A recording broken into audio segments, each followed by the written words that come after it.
हार्दिक पटेल ने अपनी सियासी रेलगाड़ी की पटरी बदल ली है। वे बीजेपी में शामिल हो गए हैं। शायद उन्हें उम्मीद है कि बीजेपी की पटरी पर उनकी सियासी गाड़ी सरपट दौड़ेगी।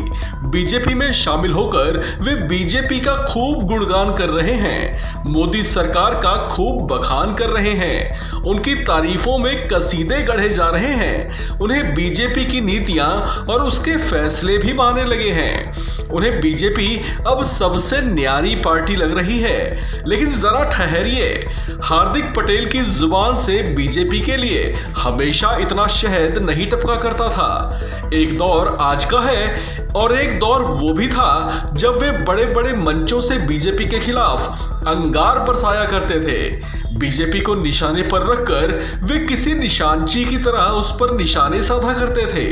उन्हें शायद उस वक्त बीजेपी से ज्यादा दुर्दांत पार्टी और कोई नहीं लगा करती थी। द क्विंट की एक रिपोर्ट के मुताबिक साल 2017 में बीजेपी पर निशाना साधते हुए उन्होंने एक ट्वीट कर डाला था, जिसमें उन्होंने लिखा था, श्री राम कह गए सिया से ऐसा कलयुग आएगा, गोडसे का मंदिर बनेगा, तंबू में राम विराजा जाएगा, मार ना सका एक अंग्रेज को, वो गांधी मार के हिंदू कहलाएगा। हार्दिक पटेल अपने ऐसे ही बयानों को लेकर चर्चाओं में आए थे।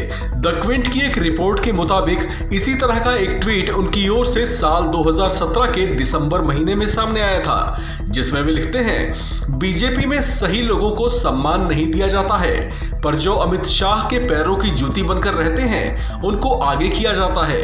वहीं साल 2019 में भी वे थप्पड़ कांड के बाद खूब चर्चाओं में आए थे। जब एक रैली के दौरान उन्हें किसी ने थप्पड़ मार दिया था तो उन्होंने बीजेपी पर एक बड़ा आरोप लगाते हुए कहा था कि बीजेपी ने उन्हें जान से मरवाने की कोशिश की है। साल 2019 में तो उन्होंने प्रधानमंत्री मोदी को ही निशाने पर ले लिया था। पीएम के विदेश दौरों पर तंज कसते हुए उन्होंने कहा था कि उन्होंने 5 साल तक सिवाय विदेश दौरों के और कुछ नहीं किया है। द क्विंट की एक रिपोर्ट के मुताबिक साल 2019 में पीएम के चौकीदार वाले नारे पर व्यंग कसा था और कहा था कि अगर उन्हें चौकीदार चाहिए होगा तो वे नेपाल जाएंगे। हार्दिक पटेल ने कहा था कि उन्हें तो एक ऐसा प्रधानमंत्री चाहिए जो देश की आर्थिक दशा को सुधार सके और नौजवानों के लिए रोजगार और शिक्षा आदि दे सके। गौरतलब है कि पिछले दिनों कांग्रेस से इस्तीफा देते समय उन्होंने अपने उसी इस्तीफे में केंद्र सरकार की नीतियों और फैसलों की जमकर तारीफ की थी और ऐसा करके उन्होंने सबको चौंका दिया था। उसी समय ये अटकलें तेज हो गई थी कि वे बीजेपी में शामिल होने जा रहे हैं। इस खबर में फिलहाल इतना ही। बाकी अपडेट्स के लिए बने रहिए वन इंडिया हिंदी के साथ।